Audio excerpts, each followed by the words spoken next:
with you in the Midlands, BBC Radio.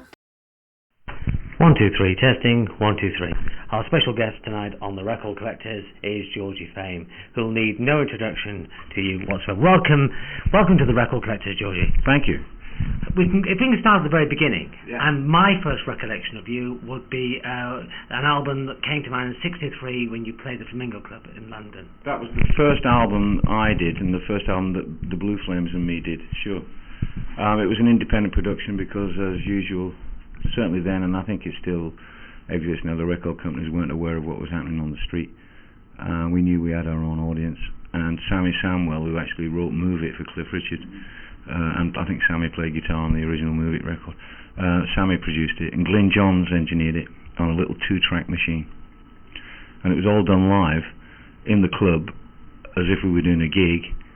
And after we'd played for an hour, we went into this little rat-infested room round the back and said, "Glyn, how's it sounding?"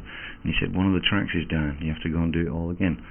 So we went on stage and did it all again. So what's on the record is take 2.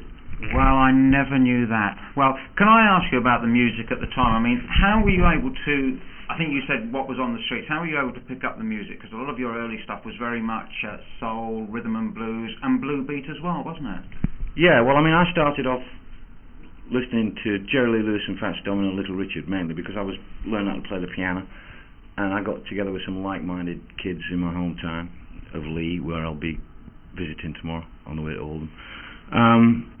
So I tended to lean more towards piano groups. So Fats Domino, Little Richard and stuff, I played in local pubs on my own and played Songs of the Day, Who's Sorry Now and stuff like that, but sort of stride piano, not very good, but mixed with the rock and roll stuff. And when I became professional at the tender age of 16, within 3 months of that I was working with the biggest rock and roll package of the day, which was run by Larry Parnes. It was Larry that gave you the name? It was, yeah. Larry, because Larry knew I could sing, he hired me first as a pianist. In fact, I did an audition in Lewisham on the Marty Wilde show, live. I mean, it was just like, I turned up backstage, he said, "Oh, you're here, yeah, I'm expecting you. What do you want to do?" I said, "Oh, High School Confidential," in F. And he said, "Right, you're on next." And I hadn't even met the band.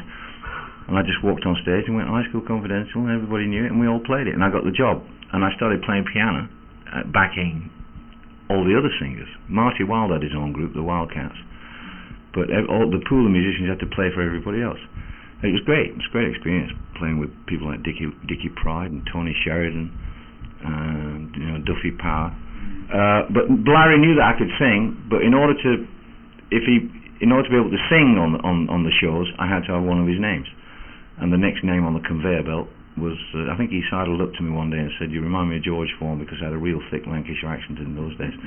"And I think you're going to be famous. My new name is Georgie Fame." And I said, like, words to the effect, "Get lost, what's wrong with my real name?" And he said, "If you don't use my name, I won't use you on my show." And it was such a prestigious gig at that tender age, I said, okay, and now it's too late to change it. But you managed just quickly try and catch your memories of that Eddie Cochran tour and Gene Vincent, which is written in rock folklore, but you were there. Yeah. You were 15, 16, what are your memories? It was fantastic. I mean, Eddie Cochran introduced the music of Ray Charles to the masses of this country. Nobody had heard of, apart from a few purists that might have been in the woodwork, we hadn't heard of Ray Charles until, and Eddie Cochran on that tour played What Did I Say, and he just recorded Hallelujah, I Love Her So as well. And Eddie was a fantastic guitar player. So we all picked up on Ray Charles, and we started buying Ray Charles records, thanks to Eddie.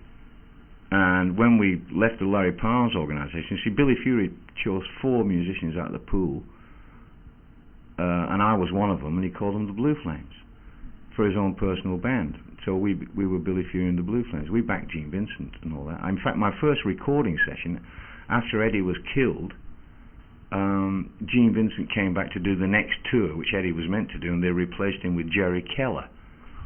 Hit in Summer. Yeah, Here Comes Summer was a hit. So, and Gene went into the studios with the group, the 4 of us, the Blue Flames. Colin Green on guitar and Red Reese on drums. I think Vince Collard, Coos his real name was, played the bass. And we did Pistol Packing Mama. And that was my first recording session. That was done at EMI. That was a fantastic record, actually. I remember that record coming out. It was, one of which we went to get, and it was such a driving record by Jeebus. And just setting. Do you remember the last time you saw Eddie Cochran? Would that be? I saw him backstage at the Bristol Hippodrome. Yeah, we just did a week at the Bristol Hippodrome, and that was the end of the tour. And they were all going back to California, and then coming back a couple of months later to do the next tour. I saw him after the gig. A lot of legend is surrounding that, because we've got you and you were there. Just tell us for sure. I mean, all this thing about him actually having premonition and dreaming that something's going to happen to him, and did you see any of that? I don't know about that. I mean, we used to get our own bed and breakfast in those days, and we'd arrive at the theatre, and then we'd go hunting for somewhere to sleep, and then we'd go back to the theatre and do the gig.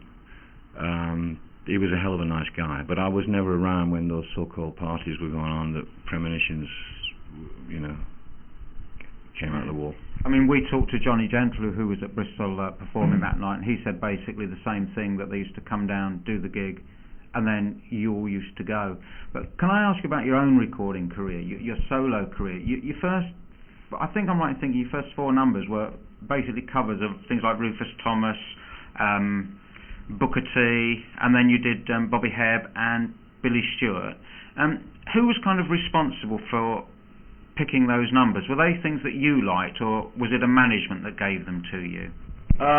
Billy Stewart, Sitting in the Park, we didn't do until 1966. It was on an album called Sweet Things. And when I left EMI, soon after that, they put it out as a single. Right. But Denny Cordell picked Sitting in the Park for me. Denny was one of the greatest A&R men that ever existed. He was a hell of a nice guy, and he had a great ear for music and a great choice of material. He was the classic A&R man in this country. There was nobody like him. I don't think those people exist anymore. They were a very important part of the relationship between the bands and the artists and the record company and the studio. Denny chose Sitting in the Park. We would see, when we worked down the Flamingo, when we started working down the Flamingo as our own band, the place was a hotbed of black American GIs that were stationed in the Air Force, American Air Force bases over here. A lot of West Indians and Africans, pimps and prostitutes, etc. And the GIs, when they heard us playing, they really dug it, and they started they'd bring records in for us from the bases. So we had access to all the stuff.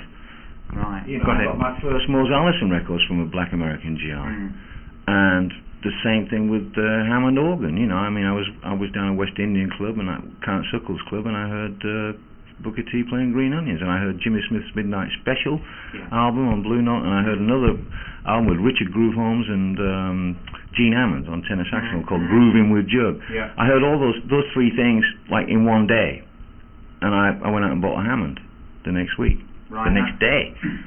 Something that always interests me, if you listen to the Sweet Things album, you're doing Last Night by the Marquis, and there's one point where you break into the Rolling Stones line and shout out, "Hey you, get out of my studio."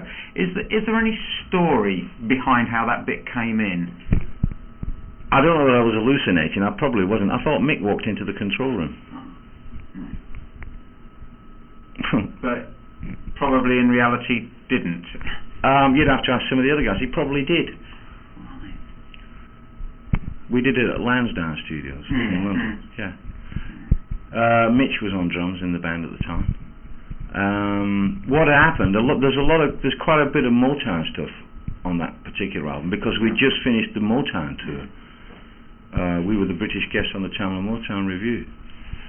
When, of course, you had the #1 hit, which everyone said, well, they knocked the Beatles and knocked everyone up the top of the charts with Yeah Yeah. Was that a blessing, or was it something which became like a cross to bear? No, it wasn't, because it was a song that we'd been playing in the clubs for months, and the reason that we recorded Yeah Yeah was because it had been getting an extra special reception every night in the club. So when the time came to go in the studio to do another single, we just did that. It was all the A side and B side were recorded in a couple of hours, and we just went to the next gig. The recording sessions in those days, especially for singles, used to interrupt the gig schedule. Just moving on, in America you had a top 20, top 10 smash with Bonnie and Clyde. Which was your first American taste of success? Well, actually, and was in the top. It was 70 something. I don't know. I can't remember the figures. But did get into the lower reaches of the American charts, and so did Getaway. But Bonnie and Clyde was the biggest hit I had in America.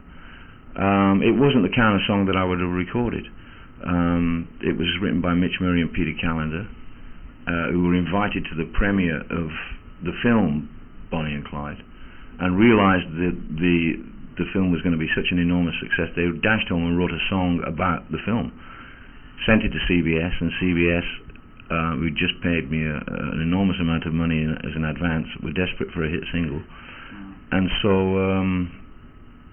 they twisted my arm and I went in and recorded it. And the next thing, it was a huge hit, and I wore a pinstripe suit for months and toured the world miming on TV. Did you not like the miming? Because you're a live performer, aren't you? I mean, did you feel I've never really liked miming, no. Never.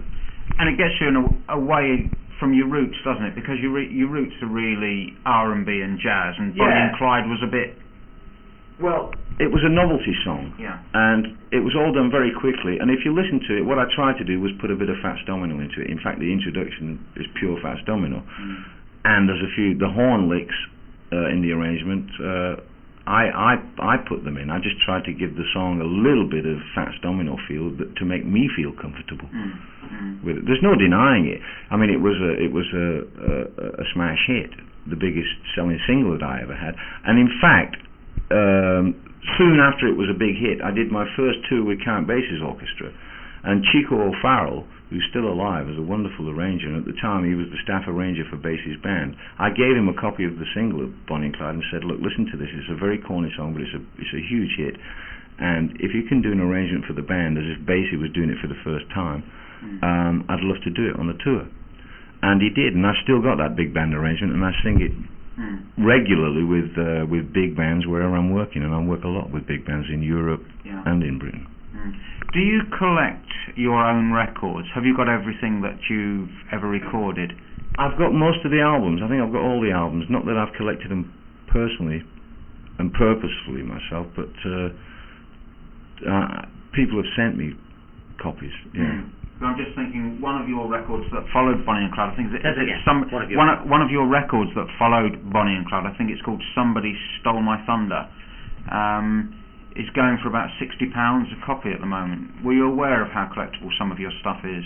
Somebody Stole My Thunder was an album track on an album that Alan Price recorded that I did for CBS. Just before Alan and I started working seriously and permanently together, Alan produced that album. Can't remember the name of the album. Oh, it's called The Seventh Son. The album is called The Seventh Son. And Somebody Stole My Thunder is a Jeff Ryan song, and Jeff and I started writing songs together soon after that. But I do know that Somebody Stole My Thunder has been very popular with mods in the last couple of years. I've even had letters from, there's a big mod movement in Spain, and they told me it's hot. Yeah, it is very hot. Have you any memories, because the clock's beating us here, have you any particular memories of the 60s that stand out in your mind that were favourite memories to yourself you can share? Musical memories, maybe? Well, I mean, there's several, really, but I mean, I could go back to Eddie Cochran and the day that we were called to a rehearsal in a little basement in Gerrard Street in Soho. All the musicians went, including Marty Wilde's band, who ended up backing Eddie, but there were about 10, 12 musicians sent along to this rehearsal to figure out who was going to play what with whom, with Eddie and Gene, as it were. And we all went into this little room, and Eddie was already there, and he was sitting on a chair with his Gretsch guitar and his leather waistcoat and leather trousers and boots on, and said hi to everybody. And then he said, anybody here ever heard of Ray Charles? And nobody put their hand up. And he started playing that lick, boom, boopy doo doo, boom, doo doo doo doo, boom, boopy doo doo, boom, and that was it. Well, we've got to go now, sadly, but can we just say to Georgie Fame, on behalf of all our listeners, thank you very much for your time. More importantly, thank you for some great music, Georgie. Yeah, well, there's no retirement date. Look at us now. We're here tonight.